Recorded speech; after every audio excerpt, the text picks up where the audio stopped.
Et donc Pierre Renaud, lui, est professeur à l'INSA Strasbourg. Il est chercheur au laboratoire iCube. Il est originaire de Bourgogne et il a une formation en mécanique à l'ENS Cachan. Il a étudié pendant sa thèse sur les robots parallèles, des machines très rapides pour l'industrie en cherchant à améliorer leur précision. Depuis 2004, il s'intéresse à la conception de robots pour la médecine et durant une année à Montpellier puis à Strasbourg. Cofondateur d'une entreprise de robotique médicale en 2010, il a passé une année à l'université de Stanford en 2011 pour travailler à la conception de robots et dispositifs médicaux. Aujourd'hui, il est responsable d'une formation en mécatronique à l'INSA à Strasbourg et il est chargé de mission pour la valorisation de la recherche au sein du laboratoire iCube. Et donc ce soir, Pierre Renaud va nous parler de robots mous, de robots imprimés et où ça nous amène tout ça. Donc notre deuxième étape dans notre promenade dans le bestiaire des robots et de ces êtres un peu bizarres. À toi, Pierre. Merci. Je te prends la petite. Merci. Bonsoir à toutes et à tous. Donc effectivement, je viens de Strasbourg, où on a une activité autour de ces robots un peu particuliers. Et je vais essayer de partager ça avec vous ce soir, de parler de robots imprimés, de robots mous, et de vous faire comprendre finalement l'intérêt qu'il peut y avoir et finalement pourquoi on essaye de partir dans ces directions-là. On l'a déjà évoqué un petit peu. On a tous en tête l'idée de certains robots, des robots dans les usines, qui sont des robots très puissants, très rigides, qui sont capables d'aller extrêmement vite. On a en tête l'idée du robot aspirateur qui est dans votre salon, ou bien du robot qui est dans votre jardin et qui est en train, à l'heure qu'il est, de passer la tondeuse à votre place, et c'est plutôt agréable. Bref, on a en tête une certaine image des robots et je vais vous montrer des robots qui n'ont assez rien à voir finalement et essayer de vous expliquer pourquoi on essaye donc de partir sur ces formes très particulières et ces caractéristiques particulières. Alors pour bien faire comprendre ça, j'ai choisi de commencer par cette image. Donc c'est une image qui est prise dans un hôpital, je pense que vous avez deviné. On est ici dans l'hôpital de Strasbourg, dans une salle qui est une salle d'IRM, d'imagerie par résonance magnétique. Donc vous avez en face de vous un scanner IRM, qui va permettre de prendre des images extrêmement intéressantes de l'intérieur du corps d'un patient, de l'intérieur de votre corps, pour comprendre ce qui se passe, et souvent ça permet de faire du diagnostic. Alors peut-être certains ont déjà suivi, eu besoin d'aller dans une IRM. Est-ce que on dit passer une IRM, avoir passé un scanner IRM, est-ce que ça vous parle? Est-ce que vous ou quelqu'un de votre famille a déjà eu un tel examen? Si vous levez la main pour se rendre compte. Donc je vois que vous connaissez bien ce terme-là. Alors du coup, si vous connaissez bien ce terme-là, je pense que vous savez que le jour d'un examen d'IRM, il se passe un certain nombre de choses, et notamment, à un moment donné, on se retrouve donc dans ce qu'on appelle ce tunnel, cette forme qui a vraiment effectivement une forme de tunnel, qui est plutôt petite. On ne se sent pas toujours extrêmement bien à l'intérieur d'une IRM, c'est plutôt étroit, il ne faut pas être trop claustrophobe, à vrai dire, et on rentre à l'intérieur littéralement. On le voit sur cette image-là. Ce qui se passait également au passage, vous devez vous en souvenir si vous avez passé une IRM, c'est qu'on a aussi le son en même temps. Alors je vous ai épargné le son en question, des sons assez désagréables, c'est des séquences assez fortes qui sont liées au principe d'imagerie, beaucoup de choses qui vibrent. Et donc on vous met un casque, le personnel a un casque également, parce que c'est plutôt un environnement désagréable. Donc c'est un environnement désagréable, mais les gens qui travaillent dans cet environnement, les radiologues, eh bien, ce sont des personnes qui aujourd'hui disent pourquoi on prendrait que des images? Pourquoi on ferait que ça? Alors que finalement, on pourrait essayer de vous opérer alors qu'on a une situation idéale. On voit l'intérieur de votre corps, on voit ce qui se passe, on voit éventuellement des zones où on se pose des questions. On aimerait bien faire plus de diagnostics. On aperçoit peut-être ce qui est le début d'une tumeur, par exemple, d'un cancer. Et il peut être intéressant d'aller prélever un petit peu de tissu pour savoir ce qu'il en est. Donc ces radiologues, qu'on appelle des radiologues interventionnels, aujourd'hui disent moi, je pense que ça serait intéressant d'opérer dans l'IRM. Le problème, clairement, c'est qu'opérer dans une IRM, si vous avez déjà donc été dans une IRM, vous savez qu'une fois à l'intérieur, une fois qu'on vous a mis des fois il ne reste pas des masses de place, à vrai dire. Et donc avoir les bras du radiologue en plus de vous, avec par exemple une aiguille pour réussir à pénétrer dans votre corps, tout ça, ça paraît assez compliqué. Donc ça paraît assez compliqué, ça veut dire qu'aujourd'hui, vous avez certains radiologues interventionnels qui sont capables de faire ça. On travaille à Strasbourg avec vraiment des experts dans ce domaine-là, mais clairement, tous les radiologues ne sont pas capables de le faire et ça reste un geste extrêmement compliqué. Donc ici, on a un problème. Pour réussir à imaginer de nouveaux gestes, on a clairement un problème par rapport à la pratique actuelle. Pour le dire autrement, réussir à faire un geste comme ça dans l'IRM, à faire une procédure dans l'IRM, c'est un petit peu plus compliqué que d'essayer de faire une partie de Docteur Maboul. Docteur Maboul, la situation est simple, vous voyez l'organe, il est très proche de la surface, vous le voyez directement, vous n'avez plus qu'à l'attraper. Dans l'IRM, c'est beaucoup plus compliqué, il faut aller chercher beaucoup plus profondément dans le corps, on peut difficilement accéder, la situation elle est beaucoup plus compliquée. Cette situation compliquée et finalement cette manière d'imaginer des gestes, on la rencontre dans plein de domaines médicaux aujourd'hui. Aujourd'hui, je vais vous parler d'un autre contexte qui est celui qu'on peut rencontrer par rapport à certaines pathologies, certaines maladies qui concernent l'oreille. Les chirurgiens ORL, qui sont ces spécialistes de cette zone-là, aujourd'hui disent qu'il peut être extrêmement intéressant d'aller voir ce qui se passe à l'intérieur de l'oreille. Aller voir, ça peut être simplement voir ce qui se passe, inspecter pour comprendre. Voir ensuite, évidemment, s'il y a besoin, aller opérer. Et si on regarde l'intérieur d'une oreille aujourd'hui, ça ressemble à quelque chose comme ça. Alors, on ne va pas faire un cours d'anatomie tous ensemble, mais on voit globalement, par exemple, cette zone que vous voyez qui est plus ou moins en jaune, ce qu'on appelle l'oreille moyenne, c'est une zone qui est assez compliquée au niveau de la forme de ses constituants, des constituants qui ont vraiment des formes assez bizarres. C'est des composants qui sont extrêmement petits et qui sont enfouis assez profondément à l'intérieur de l'oreille. Donc finalement, aujourd'hui, si on veut être capable d'aller voir, éventuellement d'opérer, il faut être capable d'aller dans des zones qui sont des zones étroites. On parle de zones qui font moins d'1 millimètre de diamètre. Donc là, je vais profiter d'Aude qui a très bien introduit les différentes échelles. 1 millimètre, c'est la taille d'une petite fourmi, ça commence à vraiment pas être très gros. Et ces zones, en plus, elles sont très profondes. Il s'agit de s'enfiler sur plusieurs centimètres, sur des chemins assez tortueux, et assez sensible. Si on commence à toucher là où il ne faut pas, ça peut être douloureux, voire on peut endommager sur le trajet pour rejoindre la zone d'intérêt. Donc clairement aujourd'hui, les chirurgiens aujourd'hui n'ont pas les outils qu'il faudrait, qui s'il faut les représenter un peu visuellement, on pourrait dire, devraient ressembler en gros à un morceau de fil de pêche, c'est à peu près la taille qu'il nous faut, moins d'1 millimètre de diamètre, dont on devrait être capable de contrôler la forme pour réussir à la faire pénétrer à l'intérieur de l'oreille. C'est ça qu'il faudrait aujourd'hui.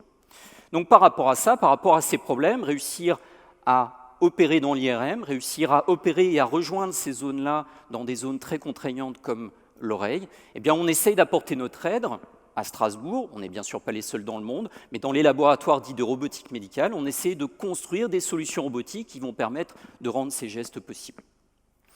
Je disais, c'est ce qu'on fait à Strasbourg, et donc ça, c'est par exemple, parce que depuis plus de 20 ans, en fait, on développe des projets dans ce domaine-là. C'est un exemple de robot qu'on a développé, qui est donc devenu un produit. Aujourd'hui, il y a des patients qui sont traités à Strasbourg grâce à ce robot-là. Mais bien sûr, clairement, je viens de vous expliquer qu'on avait besoin de développer des robots pour les mettre là où il n'y a pas de place dans l'IRM, là où on a des zones qui font 1 millimètre de diamètre. Bon, ce gros tas de ferraille qui fait plus de 2 mètres cubes, ce n'est pas ça qui va nous permettre d'aller dans ces zones-là et de réussir à répondre à ce besoin-là. On doit revoir nos solutions robotiques, donc c'est ce qu'on fait à l'heure actuelle, et on imagine de nouvelles solutions, c'est ce que je vais vous présenter. Donc je vais vous présenter ces deux contextes, le premier qui est la robotique dans l'IRM, et puis le deuxième, la robotique pour, par exemple, la chirurgie ORL, donc aller dans ces zones très particulières.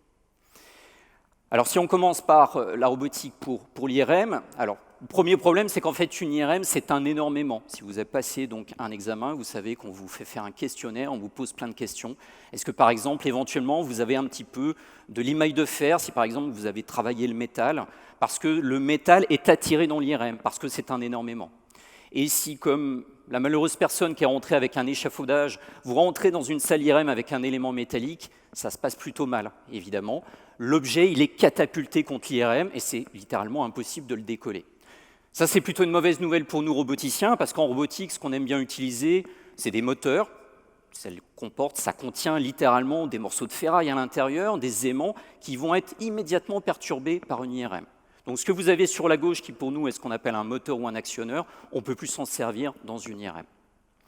Et puis pour faire des robots d'habitude, on utilise des composants qu'on appelle des liaisons, des segments, l'équivalent dans votre bras d'une articulation comme le coude, ou des éléments de votre squelette qui vont nous permettre de manipuler dans l'espace un objet.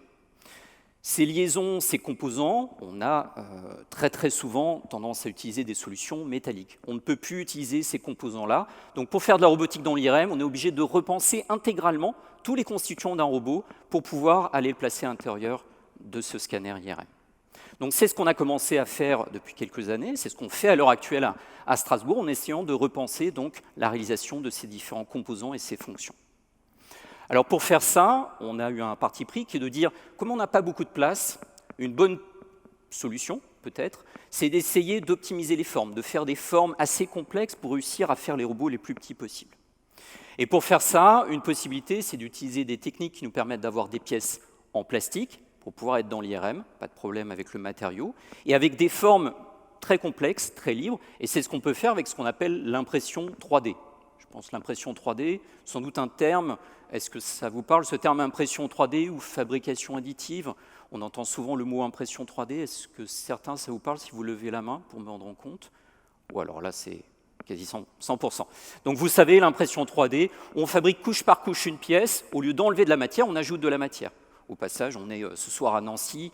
Nancy a été un des berceaux de l'impression 3D au niveau international. Ça a été 2 endroits littéralement qui ont posé les fondements de l'impression 3D. Nancy est l'un d'eux. Alors vous allez voir du coup une vidéo ici en accéléré d'une pièce qu'on est en train de fabriquer. Ce qu'on utilise à Strasbourg, c'est donc des techniques d'impression 3D. Vous allez voir apparaître là un petit robot avec marqué iCube dessus. Autant faire un peu de publicité. Notre petit robot, vous voyez qu'il est de 2 couleurs. Si je zoome dessus, en fait, on a 2 couleurs à l'intérieur. Pourquoi? Parce que en fait, cette technique d'impression 3D, elle fait appel à 2 matériaux différents en même temps. Vous avez le matériau blanc, c'est un plastique rigide, comme le corps de cette télécommande, d'accord, tout ce qui vous entoure en plastique habituellement. Et le matériau noir, c'est un matériau qui ressemble plutôt au caoutchouc de vos pneus de voiture ou de vélo, quelque chose d'extrêmement mou, un matériau mou qu'on va mettre à l'intérieur. Pourquoi c'est intéressant? Parce que cette pièce, je l'ai fabriquée en une fois. Vous l'avez vu sur la vidéo en accéléré. Et si maintenant je m'en sers un peu comme d'une marionnette, je peux lui tordre le bras à ce petit robot et je vais avoir les mouvements qui me sont nécessaires, qui m'intéressent en robotique. D'accord? Donc là, c'est une marionnette. Ça sert pour l'instant à rien. L'intérêt, c'est surtout que je peux donc associer différents matériaux pour concevoir des solutions avec des mouvements dont j'ai besoin en robotique. Et donc, c'est ce qu'on a fait pour redévelopper ce qui nous est nécessaire en robotique médicale.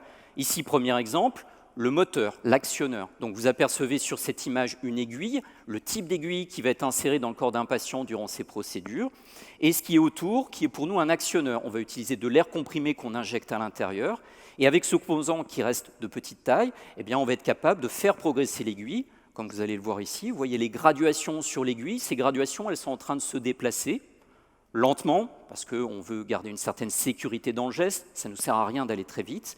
Mais donc on a comme ça comme une petite reptation de notre aiguille qu'on va pouvoir donc faire progresser pour la faire pénétrer à l'intérieur d'un patient. Donc ça c'est le premier composant, le moteur. Je disais on a un problème, on n'a plus les bons moteurs. Ben voilà, on a un moteur de nouveau pour l'IRM. Ce dont on a besoin également, c'est donc de produire l'équivalent du squelette. Eh bien ici, on a le squelette de notre robot, la base de notre robot, ce qui finalement va pour nous être le robot qu'on va placer dans l'IRM avec le patient.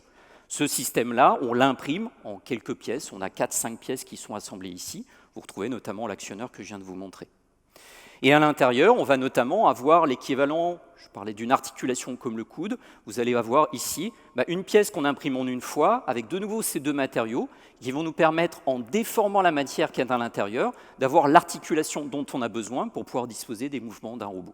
Donc on va pouvoir comme ça imprimer des solutions, et finalement on a pu proposer de premiers robots à nos partenaires médicaux, des radiologues interventionnels, pour voir si ça fonctionne. Donc ce que je vais vous montrer ici sont les images des premiers essais qu'on a fait il y a quelques mois. Donc l'image du haut, une vidéo qui est donc tournée dans une salle IRM à l'hôpital civil de Strasbourg, avec un radiologue ici sur la gauche. Vous voyez que ce radiologue, il n'est plus en train d'essayer de se pencher à l'intérieur du tunnel, de pénétrer dans le tunnel pour tenir une aiguille et la faire pénétrer. Ce qu'il va faire, c'est plutôt tranquillement regarder l'écran de contrôle où il voit ce qui se passe à l'intérieur de l'IRM pour comprendre, analyser la situation. Il a une interface, il va à ce moment-là imposer les mouvements robots et le robot va répliquer les mouvements du radiologue pour faire le geste à proprement parler. Je vais vous montrer en dessous ici, vous avez les images IRM qu'on voit à cet instant-là. L'objectif sur cet exemple simple, c'est de rejoindre cette cible que je suis en train d'entourer en rouge. Vous avez 2 images simultanément parce qu'on a 2 vues dans des plans différents. Et vous allez voir la progression de l'aiguille. Donc vous allez voir un petit chemin noir qui montre le trajet de l'aiguille suivi par le contrôle du radiologue. Et donc le radiologue est capable de rejoindre la cible qu'il s'était fixée, comme s'il était en train de faire un geste sur un patient. Donc ça fonctionne, on est capable effectivement d'apporter une aide au radiologue pour qu'il travaille dans de meilleures conditions et qu'il puisse potentiellement être plus précis dans son geste. Alors ça ne fonctionne pas forcément seulement dans l'IRM, on a regardé aussi si ça pouvait avoir une utilité avec d'autres imageurs. Donc l'image que vous voyez ici, c'est celle de ce qu'on appelle un capteur plan. Alors qui est un imageur qui utilise des rayons X, une technique très très différente, avec un autre problème. Les rayons X sont des rayons qui sont nocifs. Quand on passe une radio, on ne risque rien. Par contre, un radiologue qui travaille 8 heures par jour en étant exposé aux rayons X en court un risque. C'est pour ça que vous voyez sur cette image le radiologue qui est avec une genre de tenue camouflage. Cette tenue, surtout, elle contient du plomb pour le protéger des rayons X. Malgré tout, il reçoit une dose, il est constamment surveillé pour ça. Eh bien, en utilisant le robot que vous voyez sur la gauche sur cette image, on a pu montrer qu'on peut le mettre davantage à distance de la source de rayons X et finalement diviser par 4 l'exposition aux rayons X qu'il subit à chaque fois qu'il va faire un geste. Donc là, un gain par rapport à la sécurité du geste pour les radiologues. Donc on voit sur ces deux exemples-là, imprimer des robots, ça peut nous permettre de faire des robots qui ne ressemblent pas tout à fait à des robots, mais qui sont fonctionnels, efficaces et qui vont rendre un service ici à des praticiens qui sont les radiologues. Alors maintenant, parlons du deuxième exemple, celui que j'ai évoqué de la chirurgie de l'oreille. Le problème, c'est quoi? Le problème, c'est d'essayer de naviguer à l'intérieur d'une zone compliquée, tortueuse, assez étroite, rapportée à sa longueur. Dans la nature, on a quand même des solutions très intéressantes, et notamment, on a un peu le roi de l'exercice, qui est le poulpe.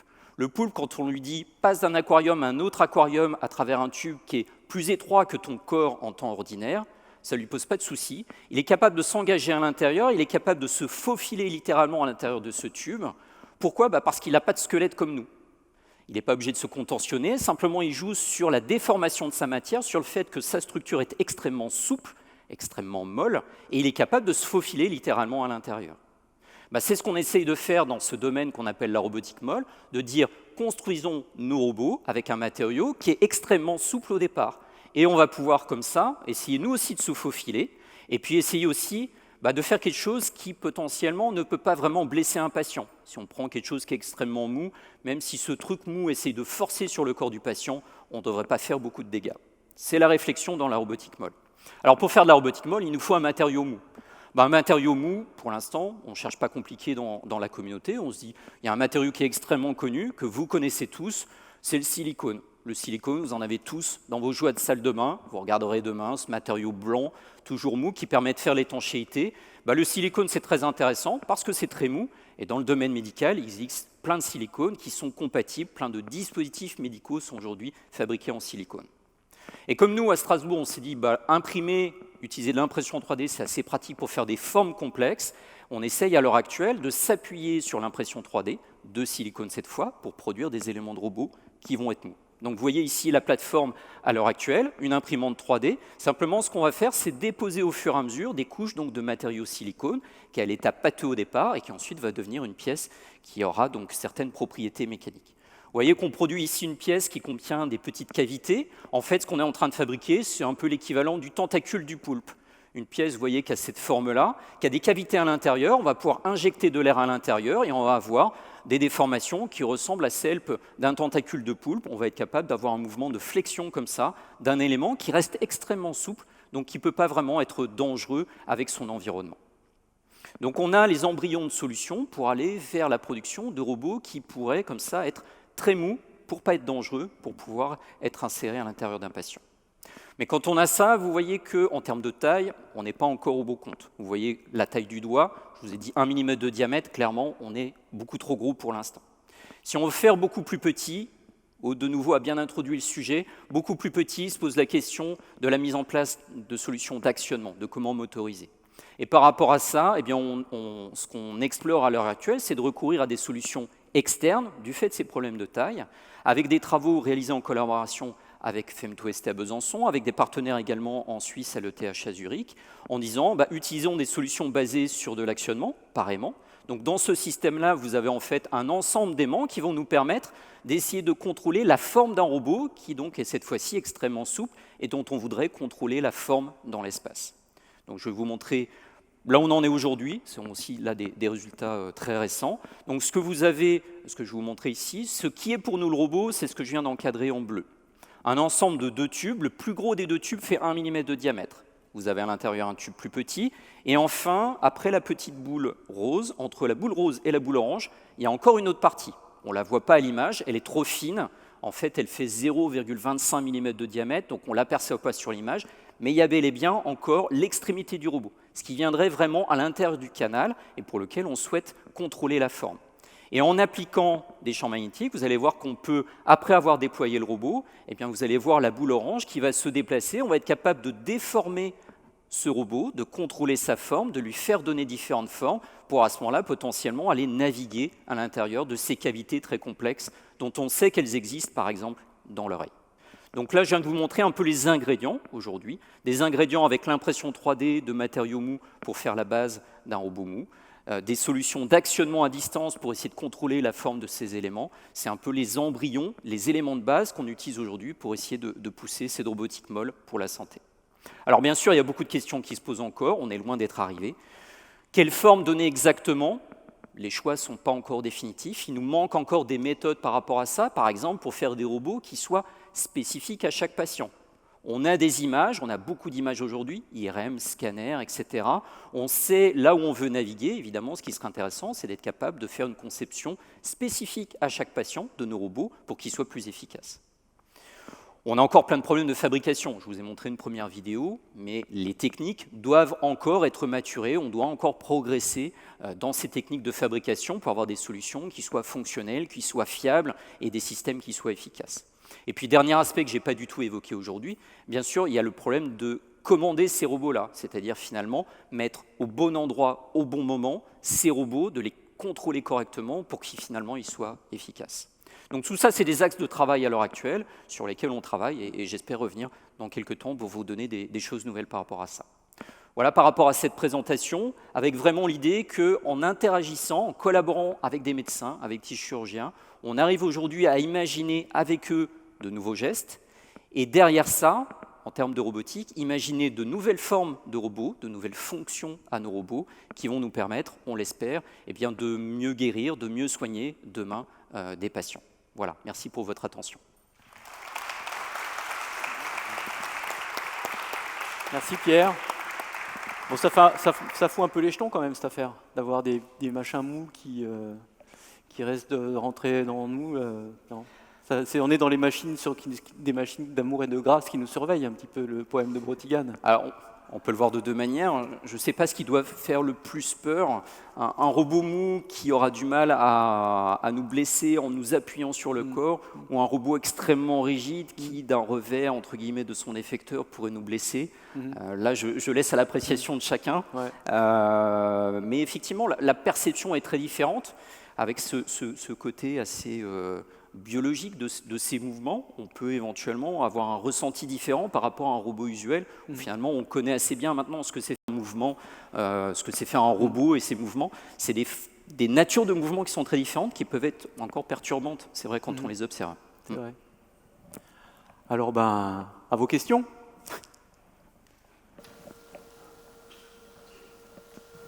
Là, il y en a une, je vais par là-bas.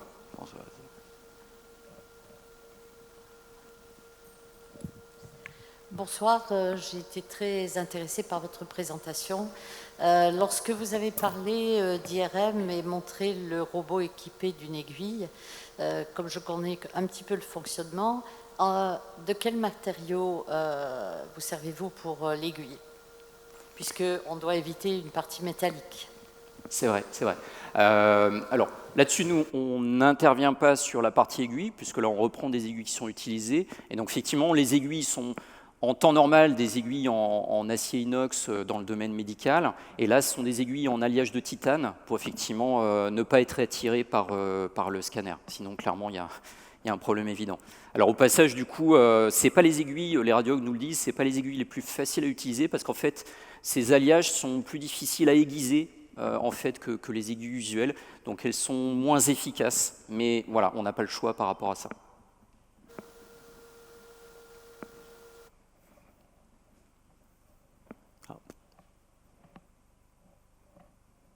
Moi, j'ai une question, du coup.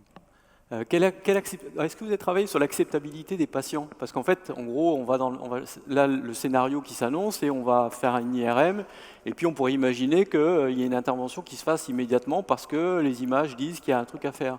Est-ce que vous travaillez sur l'acceptabilité des gens, des patients, d'aller finalement vers quelque chose qui va agir, alors qu'ils sont là simplement pour un examen, et puis toutes les conséquences, le côté intrusif, et puis finalement un appareil automatique qui va agir sur eux? Ouais, ouais. Alors ça, effectivement, c'est un point très, très important. La première chose, la procédure aujourd'hui, qui est une procédure médicale sur laquelle nous n'intervenons pas, nous n'avons pas la responsabilité, elle se passe en fait en 2 temps. C'est-à-dire que quoi qu'il arrive, de toute façon, il y aura d'abord une imagerie. On va d'abord regarder, en fait, plutôt le radiologue va d'abord faire un examen de diagnostic. Et s'il y a lieu, il va discuter avec le patient, lui proposer à ce moment-là un examen complémentaire, qui peut donc être une biopsie pour prélever des tissus, mais donc il va l'annoncer et ce sera plus tard, lors d'une autre séquence, une autre journée concrètement. Et puis s'il y a lieu d'intervenir, bien sûr, comme dans toute opération, il faut qu'il y ait consentement du patient avec une explication du geste. Donc de nouveau, ça se déroulera plus tard par rapport à ça. Donc ça, faut bien le mettre en avant. Après, sur le côté acceptabilité, c'est vrai que c'est un aspect très important dans ce travail de robotique dans le domaine médical, c'est d'échanger avec les partenaires médicaux par rapport à l'acceptabilité de ce qu'on est tenté de proposer vis-à-vis du patient, et puis aussi vis-à-vis du praticien, qu'on fasse une proposition qui ait du sens, qui ne soit pas perçue comme le ralentissant, le contraignant, et qui, évidemment, et en premier lieu, offre toutes les sécurités possibles. Et donc ça rentre très très tôt dans les réflexions lorsqu'on va imaginer un nouveau système robotique. C'est d'imaginer, comme on le fait toujours dans des composants qui peuvent devenir critiques, c'est imaginer tous les scénarios où ça se passe mal, toutes les pannes, toutes les défaillances, pour identifier que la nature du robot qu'on propose, on sera capable d'en faire un système qui ne pose pas de difficultés supplémentaires et n'introduise pas de risques significatifs par rapport à la pratique actuelle. Donc il y a tout un travail autour de ça qui se rajoute à ce que j'ai montré aujourd'hui, qui est plutôt autour vraiment du cœur de la robotique, mais il y a toute une dimension d'ingénierie autour, d'ingénierie pour la santé, pour penser dès le début à ce que peut devenir ce robot comme dispositif médical en offrant toutes les mesures de sécurité possibles. Ouais. Pas de questions ? Ouais, si. Donc, merci pour cet excellent exposé. Moi, j'avais une question, c'était sur... en médecine, il y a déjà, pour faire des endoscopies, par exemple, des systèmes, on pourrait dire des systèmes de robots, ou pour faire même de la chirurgie cardiaque. Et donc, votre approche, elle se situe sur une miniaturisation de ce type d'équipement actuellement. Je pense que ça doit être ça qui... Alors, l'apport. Oui, alors effectivement, il y a d'autres systèmes qui sont déjà utilisés au bloc opératoire jour après jour aujourd'hui, clairement. Aujourd'hui, j'ai fait le choix de vous éclairer 2 évolutions en termes d'architecture qui n'ont pas forcément vocation à remplacer ce qu'on connaît déjà. Il y a effectivement des endoscopes robotisés. Souvent, on connaît un système commercial aujourd'hui qui s'appelle le système Da Vinci, qui équipe, il y a plus d'1 millier de systèmes dans le monde de ces robots pour faire de la chirurgie minimalement invasive. Effectivement, là, l'évolution qui est derrière ça principalement, c'est d'aller plus loin dans la réduction de taille, comme vous le mentionnez. Alors ça peut être réduction de taille, ça peut être aussi réduction de ce qu'on appelle les voies d'accès, c'est-à-dire qu'aujourd'hui, lorsqu'on opère avec un robot comme un robot Da Vinci, en fait, on vous fait 3 à 4 incisions pour faire passer les instruments d'une part, et puis par ailleurs la caméra pour savoir ce qui se passe à l'intérieur. Donc on a 3 à 4, ce qu'on appelle des trocars, 3 à 4 points d'insertion. Derrière ces formes de robots, surtout ces robots plutôt continus, un peu robots en forme de serpent, on peut envisager au moins 2 évolutions. Une qui est de dire, au lieu de 3 à 4 trocars, je pourrais passer par un seul trocar. Donc on a travaillé, je ne vous l'ai pas présenté ici, mais on a travaillé à Strasbourg pas mal sur de la chirurgie à trocar unique. Par exemple, on passe au niveau du nombril, on passe par le nombril, on va pénétrer à l'intérieur, on a un système en fait qui est à ce moment-là multibras avec une caméra et on fait tout à l'intérieur. Et à la fin, on ressort, on a juste un robot à sortir qui passe par un trou, avec un gain potentiellement sur la cicatrisation derrière. L'autre évolution, éventuellement, c'est de dire on n'a plus de cicatrices externes, c'est-à-dire en fait on passe par des voies naturelles, comme par exemple par l'œsophage, on descend, et pour faire certains gestes sur les organes abdominaux, l'idée, qui n'est pas la nôtre, bien sûr, là on travaille avec les chirurgiens qui ont beaucoup d'idées dans ce domaine-là, c'est de dire on passe par la paroi de l'estomac pour accéder à la cavité abdominale. On fait le geste et lorsqu'on termine, on referme l'estomac, on ressort. L'estomac étant une zone qui cicatrise assez vite et à ce moment-là, on a 0 cicatrice externe. Donc ça va un petit peu dans ce sens-là et on a d'autres projets où on a des systèmes qui sont plus spécifiquement dédiés à ce qu'on appelle l'endoscopie flexible ou la chirurgie à trocar unique pour lesquels on a fait effectivement des développements. Ouais. Okay. Je crois qu'il y a Aude qui veut prendre la parole aussi. Ouais, merci beaucoup pour cette présentation. Moi, j'étais assez impressionnée par la vidéo avec le robot fait de tubes concentriques. Et en fait, je voulais savoir quelle force vous étiez capable d'appliquer en bout de robot. Et parce que les petites billes ont l'air d'être assez grosses par rapport au diamètre du fil. Ouais. Alors, je ne saurais pas te donner de valeur tout de suite. Clairement, à la suite. Comme ce sont des robots qui sont extrêmement mous, les forces qu'on va être capable d'appliquer, elles vont rester limitées, puisque finalement, entre l'environnement et ce tube extrêmement souple, c'est l'environnement qui, entre guillemets, va vite gagner. On aura du mal à développer des forces importantes. Donc, voilà, c'est à la fois un avantage, mais c'est aussi une limite potentiellement. Clairement, mais je vais le dire à tous, mais je pense que tu imagines déjà bien la problématique. Avec ces systèmes d'actionnement par aimant, la difficulté aussi, c'est de disposer de forces d'actionnement magnétique qui soient suffisamment importantes, parce que malheureusement, le champ magnétique il décroît très vite. Vous avez vu sur l'image, on avait déjà quand même un rapport très désavantageux à l'heure actuelle entre le système qui contient les aimants et le robot, tout en étant pourtant dans une petite boîte pour le faire évoluer. Et c'est ça qui va aussi causer, si on passe à l'échelle sur des échelles supérieures, qui va causer une diminution des forces qu'on peut développer très très rapidement par rapport à ça. Donc là, c'est plutôt, effectivement, on voit qu'on a quand même un aimant et les billes, on arrive à compenser la gravité quand même, donc on a quand même des forces importantes. Mais évidemment, si on écarte le système d'aimant très très rapidement, la situation va être plus compliquée. Donc ça va être encore source de développement par rapport à ça.